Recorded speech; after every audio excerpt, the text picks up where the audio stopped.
Quero compartilhar com vocês as escrituras lá em Lucas 12, 48.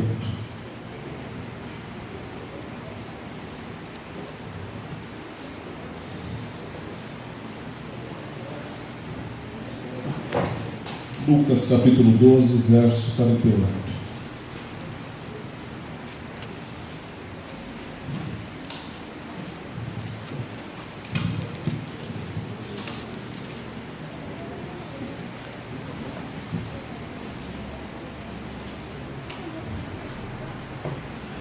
Diz assim: contudo, aquele que não conhece a vontade do seu Senhor, mas praticou o que era sujeito a castigo, receberá poucos açoites. A quem muito foi dado, muito será exigido. A quem muito foi confiado, muito mais ainda será requerido. Pai, em nome de Jesus, graças te damos. Abra para nós, Senhor, no nosso entendimento, a Tua palavra, Senhor. Que ninguém hoje saia daqui sem levar esta poderosa semente que vem do Senhor. Fala conosco, Pai, em nome do Senhor Jesus. Eu quero falar nesta manhã sobre responsabilidade espiritual. O que isso quer dizer no nosso meio? O que eu haverei de falar aqui, muito, em parte, tem a ver com o livro Responsabilidade Espiritual, de Steve Kalk. Steve Kalk é um senhor, ele deve estar já nos seus 100 e pouquinhos anos, já é um senhor de longa data mesmo, e é interessante uma pessoa de tão longa data, falando de responsabilidade. Ele poderia falar de qualquer assunto, mas não tem mais responsabilidade alguma. Mas não, ele fala e tem autoridade para falar sobre isso. Em outra oportunidade, nós falamos aqui um pouco sobre a graça do Senhor, que tem a ver com essa responsabilidade.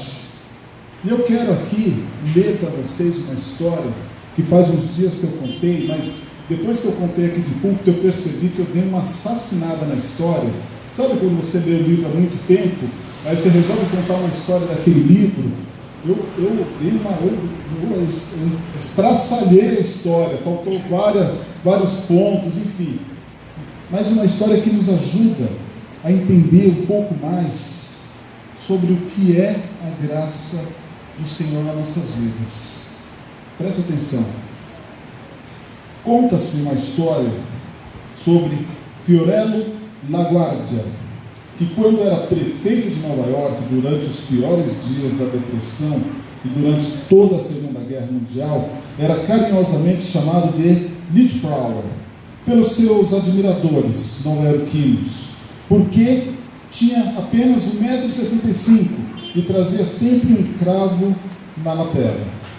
Era um personagem pitoresco e costumava andar em caminhões do corpo de bombeiros, participar de batidas em bares ilegais, junto com o departamento de polícia, levar orfanatos inteiros para partidas de beisebol, e quando os jornais de Nova York estavam em greve, ia à rádio ler quadrinhos humorísticos para as crianças. Numa noite terrível, fria de 1935, o prefeito compareceu a um tribunal noturno que servia a região mais pobre da cidade. LaGuardia dispensou o juiz por aquela noite e assumiu a tribuna ele mesmo. Minutos depois, uma senhora esfarrapada foi trazida à presença dele, acusada de roubar um pão. Ela disse a LaGuardia que seu genro havia ido embora, que sua filha estava doente e que seus 2 netos estavam passando fome. Mas o merceiro, o dono da mercearia, de quem o pão havia sido roubado, recusava retirar essa acusação. É uma vizinhança Muito ruim, meritíssimo, disse esse dono do estabelecimento. O homem disse ao prefeito: ela deve ser punida para ensinar às pessoas daqui uma lição. LaGuardia suspirou, virou-se para a mulher e disse: tenho que punir a senhora. A lei não abre exceções. São $10 ou 10 dias de cadeia.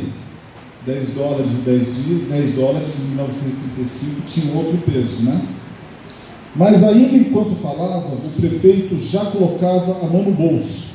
Ele tirou uma nota para fora e arremessou no seu famoso chapéu de abas largas, dizendo: aqui está a multa de $10, que eu agora perdoo.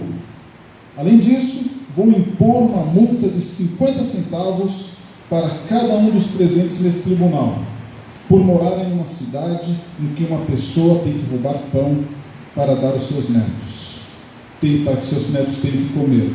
Senhor Balife, recolha as multas entregues à mulher.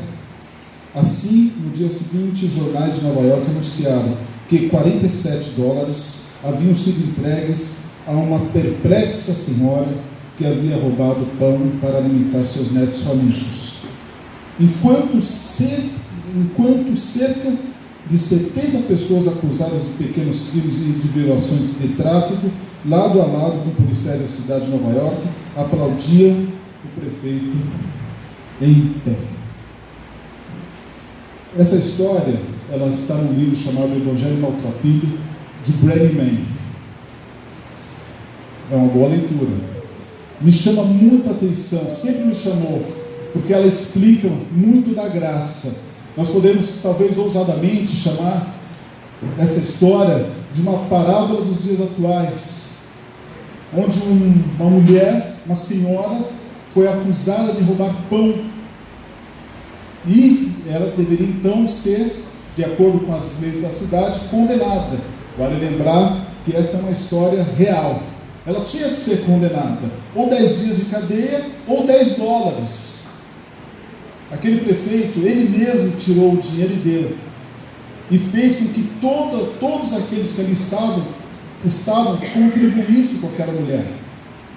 Aí você ouve essa história que é real, e para pensar: é justo? O que diz a lei? Aquela mulher, na verdade, ela precisava ser condenada. O dono do mercadinho tinha certeza disso, e assim ele queria. No entanto, ela não só não foi condenada, como ainda foi abençoada. Essa história nos serve muito bem para explicar acerca da graça do Senhor nas nossas vidas. Nós não merecíamos absolutamente nada, estávamos condenados à morte eterna. Isto já era certo nas nossas vidas. Mas o nosso bom Senhor enviou o seu único Filho para morrer por nós, se entregando no meu lugar, se fez maldito no meu lugar, assumiu para si a nossa maldição, nos dando condições de nos achegar até Ele. E como se não bastasse, quer nos salvar. Irmãos, isto é graça do Senhor. Essa graça chegou sobre a tua, chegou sobre a minha vida. Somos agraciados. Quando paro para pensar, eu falei: poxa, eu não tinha condições de nada. Nós viveríamos nessa terra tão somente como ervas do campo, condenados, vivendo, comendo para morrer. E o Senhor providenciou o impossível para te salvar, para nos salvar. E o que Ele requer de nós? Que nós creiamos nisso. E o que Ele quer de nós? Que nós tenhamos fé nessa obra maravilhosa que Ele está realizando e vai realizar na tua vida até aquele dia. Amém? Amém. Assim o é. Que coisa grande. Aquela mulher estava condenada. Ela ficou perplexa. E esse prefeito era uma pessoa muito interessante mesmo. Ele disse que ele tinha essa coisa de ir nos lugares, sair junto com a polícia, ele ia no jogo, ele queria levar um monte de crianças junto com ele, orfanato. Ele era um cristão daqueles dias. E deixou uma mensagem para os cristãos do dia de hoje, acerca dessa graça do Senhor. Eu acho interessante que o autor do livro O Evangelho Maltrapilho, ele fala que, na verdade, nós temos os exemplos bíblicos, mas os exemplos, eles nunca pararam. Nós temos, e eu creio, e ele fala, e eu creio, que há histórias, há situações que o Senhor favorece para que nos sirva de exemplo. É um exemplo para nós, acerca da graça do Senhor, a graça que chegou. E se essa graça chegou, eu também tenho que ser gracioso.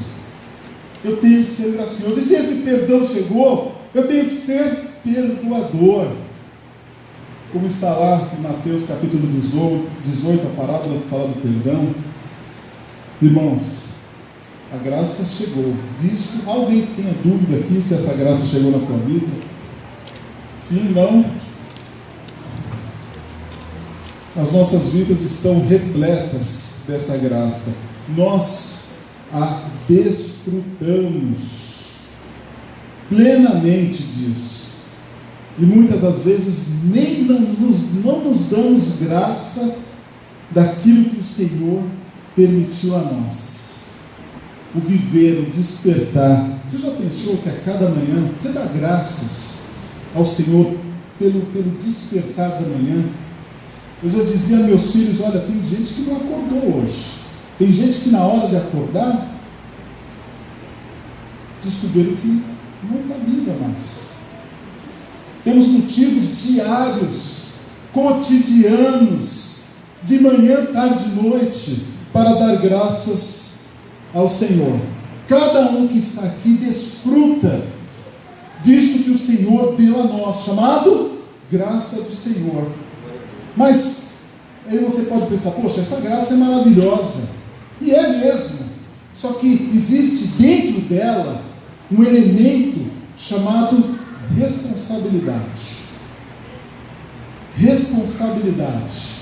Nós vamos entender, à luz das Escrituras, um pouco mais acerca desta responsabilidade.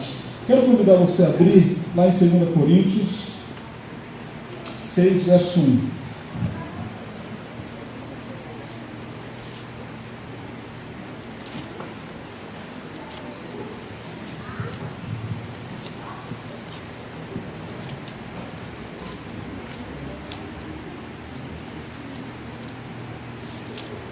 2 Coríntios 6, verso 1 diz assim: e nós, cooperando também com ele, vos exortamos a que não recebais a graça de Deus em vão.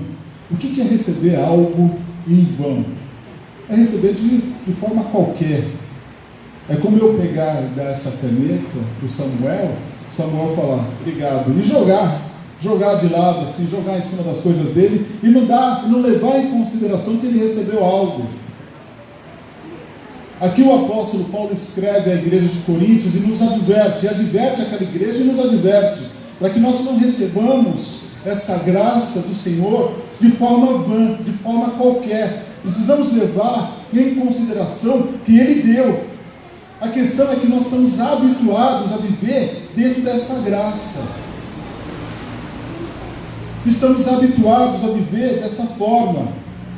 Mas embora, e aí você para pensar, peraí, o Senhor me deu tudo isso, Ele deu 100% dele para quem merece 0%, Ele me deu esse favor imerecido. Ah não, Ele quer alguma coisa de mim. Não, você não é convidado a ter um pouco desse pensamento. Ele quer algo de mim. Sim, requer alguma responsabilidade. Por isso volto a dizer que dentro da graça existe o elemento da responsabilidade, que cabe a todos nós. Responsabilidade. O dom da vida É uma tremenda graça do Senhor. As Escrituras falam de diversos dons, mas o maior deles é viver, irmãos. É o dom da vida, é o fôlego que está em nós, que por Ele foi permitido, que por Ele foi dado. Isso é algo tremendo. Quando nós nascemos, nós não temos muita responsabilidade, não é verdade? Na verdade, a gente não tem nenhuma responsabilidade. Você vê uma criança de colo, você fala, qual é a responsabilidade que essa criança... Na verdade, os pais nem falam disso com ela ainda, até porque ela nem vai entender. A responsabilidade é completa dos pais. Eles são responsáveis por tudo. Limpar a sujeirinha, o número 1, o número 2, o número 3. Ele é responsável por trocar a roupa, verificar se a roupa está de acordo com a temperatura. Os pais têm uma responsabilidade total sobre a criança. Mas aí vai avançando o tempo, você começa a dar alguma responsabilidade. Eu lembro que meu filho João, quando era bem pequenininho, a Iranice falava, guarda os brinquedos. Ele, eu não quero guardar, porque gostoso é brincar, não é guardar, né? Gostoso é brincar. E aquela luta, guarda esses brinquedos. Brincou? Põe na caixa. E eu lembro que ela teve uma ideia genial de pegar e ensinar ele a guardar brincando. Por que você não pega o carrinho e faz uau, caixa? Por que você não pega o aviãozinho? Caixa. Ele assim fez, e deu certo, uma ideia muito interessante. Ou seja, ele não sabia que ele estava guardando, mas ele estava brincando, coisa que tanto gostava tanto. Mas já começou a receber, no segundo aninho de vida, responsabilidade. Mas aí a pessoa cresce e chega na adolescência. A adolescência é uma coisa, né? Porque ali a pessoa tem responsabilidades, ela tem mais responsabilidades do que quando ela tinha 2 anos, certo? Ou deveria ter, pelo menos. Mas a verdade é que tem. Mas aí vem a independência. O adolescente é muito interessante, porque ele se descobre como indivíduo e ele começa a falar da sua independência, porque já começa a avisar como deveria avisar antes, comunicar como deveria comunicar antes, porque ele agora é um ser independente. Mas aí você lembra da responsabilidade dele e ele não consegue compreender, porque ele quer compreender mais a independência. Por isso é a idade do conflito. Mas passada essa fase revolts, como se diz por aí, vem a juventude e a responsabilidade, ela vai crescendo. Ela é crescente. Ela não para em nenhum momento das nossas vidas. Todo o tempo estamos responsáveis por algo. Todo o tempo. Irmãos, eu confesso algo. Eu não sou um motorista que conhece tão bem os caminhos da cidade. Eu ando por muitos lugares, mas eu confesso que não é o meu forte. Eu fico apavorado quando alguém resolve me seguir. Porque muito provável eu vou me perder e a pessoa vai junto. Certa vez isso aconteceu, eu fiquei com um peso, parece que eu estava puxando uma carreta atrás de mim. Porque eu ficava preocupado não por mim, eu falei, uma pessoa me seguindo, achando que eu sei o caminho. Meu Deus. Misericórdia. E eu dando volta na cidade e a pessoa atrás de mim. Eu falei, uma hora ela vai perceber, porque a pessoa me abordou no trânsito, você sabe onde fica tal lugar? Eu falei, sei, eu sabia mesmo, mas eu não sei o que eu fiz. Estava voltando da faculdade, eu entrei numa rua errada, que entrou na outra errada, e eu tinha falado para a pessoa me seguir, porque eu ia apontar para ela onde era a rua.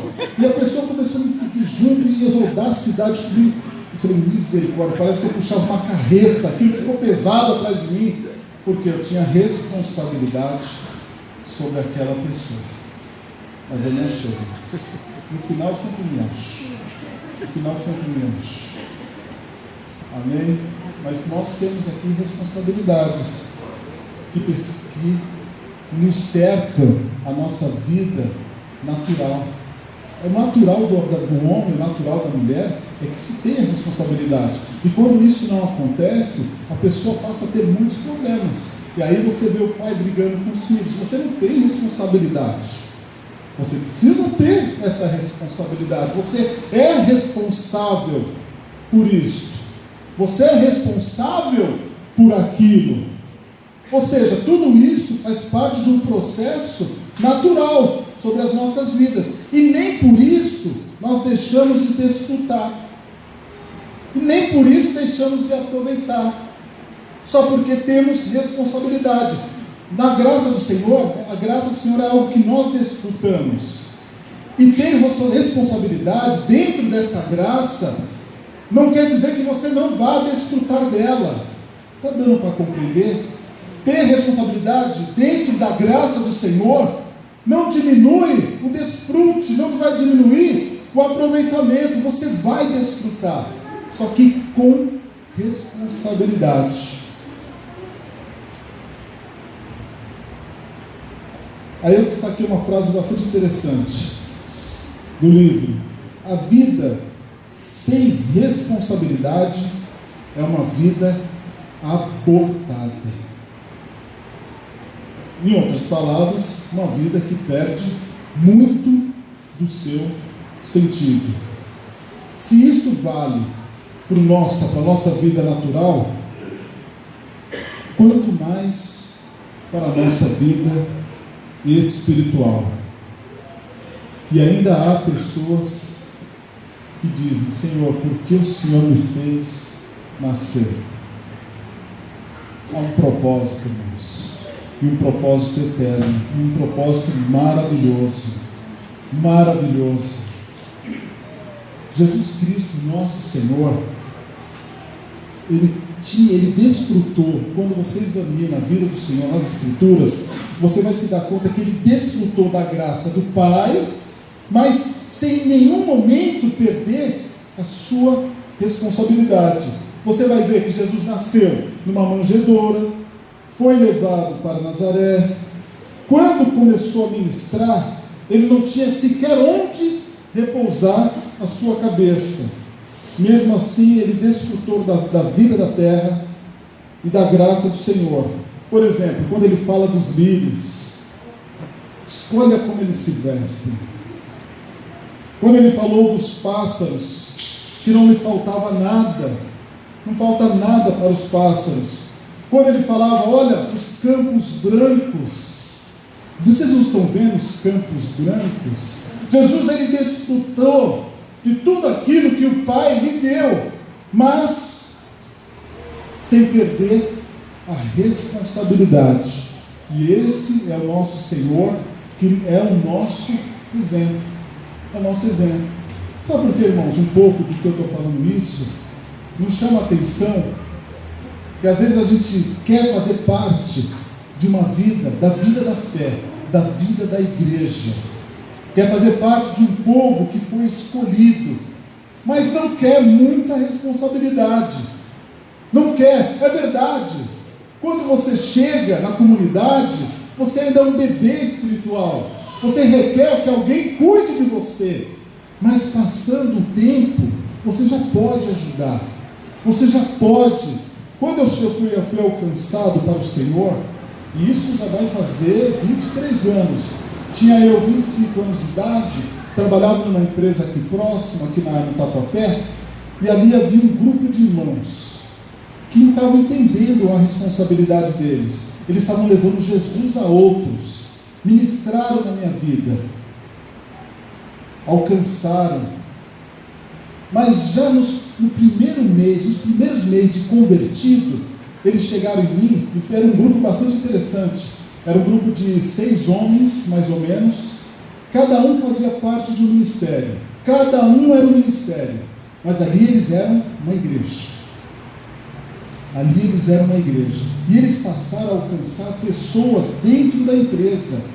Mas alcançaram tantas pessoas que houve um momento que eles pediram a igreja do lado, eles pediram um prédio e falaram: olha, na hora do almoço a gente precisa de um espaço para orar e a praça não cabe mais.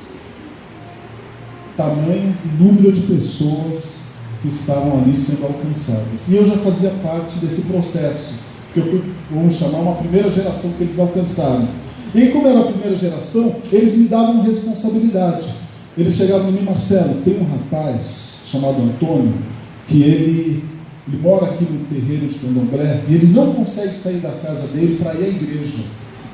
Você e o Fábio, à noite, e você vai entrar, e vocês vão buscar esse rapaz e deixar ele na porta da igreja. É isso que vocês vão fazer.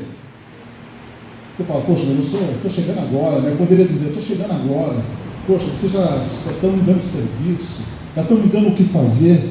Mas eu fazia, irmãos, de bom grado. Lógico, com devida orientação. Se reveste do Senhor, busque ao Senhor, e vocês vão lá. E a gente fazia isso. A gente chegava lá na casa do rapaz, batia a palma, entrava. Era aquele ar denso, né? De um terreiro, aquela coisa densa. A gente ia lá: Antônio, nós vamos te buscar. E sempre em dois. Antônio, vamos. Colocava a roupa, a gente ia deixar ele na porta da igreja. A gente nem entrava, mas a gente falava: Antônio, agora você entra e recebe a palavra do Senhor. Responsabilidade, irmãos. Hoje você corre o risco de falar isso para o irmão e falar: vai você, rapaz. Ou se não, colocar um monte de compromisso na frente. Espera aí, eu posso até ir. A gente não ia em horário, isso não é hora de trabalho, viu, irmãos? Isso era depois do trabalho. A gente recebia, a gente entendia que, e a gente foi, esses irmãos, esse movimento que houve nessa empresa, dali saíram cristãos que aprenderam que eles têm responsabilidade sobre vidas. Temos responsabilidades em defesa do Evangelho, nós temos dever de oração, temos responsabilidades. Cada um que está aqui tem responsabilidades, e se não as tem, deveria ter. Sobre pessoas, sobre a igreja do Senhor Jesus, sobre o mundo que está aí fora. Nós temos isso, irmãos. Responsabilidade sobre vidas. E isto é cumprir aquilo que o Senhor nos designou. Olha, você vai viver na graça do Senhor. Entenda bem, você vai viver na graça, mas você vai viver com responsabilidade. Eu achei interessante, eu até compartilhei esses dias, que perguntaram para um general, que agora o governo tem um monte de general, né? Eu não sabia que nem tinha tanto general no Brasil assim. Perguntaram para um general: por que tantos militares no governo? E se isso nos será proveitoso? Eu amei a resposta desse general, porque ele disse assim: olha, o militar, ele encara tudo como missão, então ele vai até o fim. Tudo que ele encara como uma missão. Ou seja, ele foi treinado para entender que tudo é uma missão, que tem começo, meio e fim. Sabe, irmãos, o cristão não deve ser diferente. Nós temos que encarar esta vida que nos está proposta como missão do Senhor. Eu tenho a missão de ir, de levar Cristo a outros. Eu tenho a missão de anunciar aos meus vizinhos. Eu tenho a missão de anunciar aos meus familiares, de anunciar aos meus filhos. Nós temos uma missão e precisamos cumprir, porque ela está designada. Eu achei ótimo a resposta desse general. Jesus, ele desfrutou a vida com responsabilidade. E eu queria mostrar para vocês um texto lá em Lucas 2, verso 41.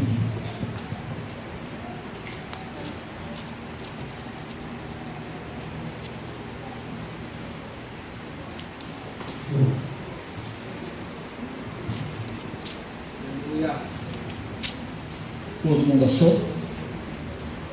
Amém. Lucas 2,41 diz assim: ora, todos os anos iam seus pais a Jerusalém, à festa da Páscoa, e tendo ele já 12 anos, subiram a Jerusalém, segundo o costume, no dia da festa. E regressando eles, terminado aqueles dias, ficou o menino Jesus em Jerusalém, e não o soube José nem sua mãe. Pensando, porém, que ele viria de companhia pelo caminho, andaram o caminho de um dia e procuraram entre os parentes e conhecidos. E como não o encontraram, voltaram a Jerusalém em busca dele. E aconteceu que, passando 3 dias, o acharam no templo, assentado no meio dos doutores, ouvindo-os, interrogando-os, e todos os que o ouviam admiravam a sua inteligência e respostas. E quando o viram, maravilharam-se, e disse sua mãe: Filho, por que fizeste assim conosco? Eis que teu pai e eu, ansiosos, te procurávamos. E ele lhes disse: Por que vocês estavam me procurando? Não sabeis que me convém tratar dos negócios do meu pai? E eles não compreenderam as palavras que ele lhes dizia. E desceu com eles e foi para Nazaré, e era-lhes sujeito. E sua mãe guardava no coração todas estas coisas. E crescia Jesus em sabedoria, em estatura, em graça, para com Deus e para com os homens. Jesus tinha responsabilidade. Ele veio com uma missão. E isso estava muito claro. Que episódio de família é este, né?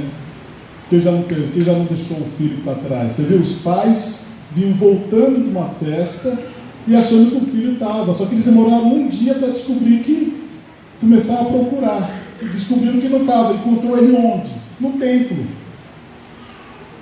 Perguntando, ensinando, falando. E a melhor resposta, porque os pais falaram: Jesus, a gente estava te procurando, onde você estava? Eu estava cuidando dos negócios do meu pai. Em outras palavras, responsabilidade. 12 anos. Responsabilidade. Você tem responsabilidade. Nós temos responsabilidade sobre a igreja do Senhor Jesus. Amém, irmãos? Em outro momento, lá em Lucas 4,18, você já está em Lucas mesmo, né? Está escrito: o Espírito do Senhor é sobre mim, pois que me ungiu para evangelizar os pobres, enviou-me a curar os quebrantados de coração. Jesus tinha muito claro na sua mente, no seu coração, a quem ele estava designado. E ele não perdia a oportunidade de anunciar isto. Agradecemos muito pela vida dos bebês, mas bebê tem que crescer. Bebê tem que crescer. Já comentei com vocês que existe uma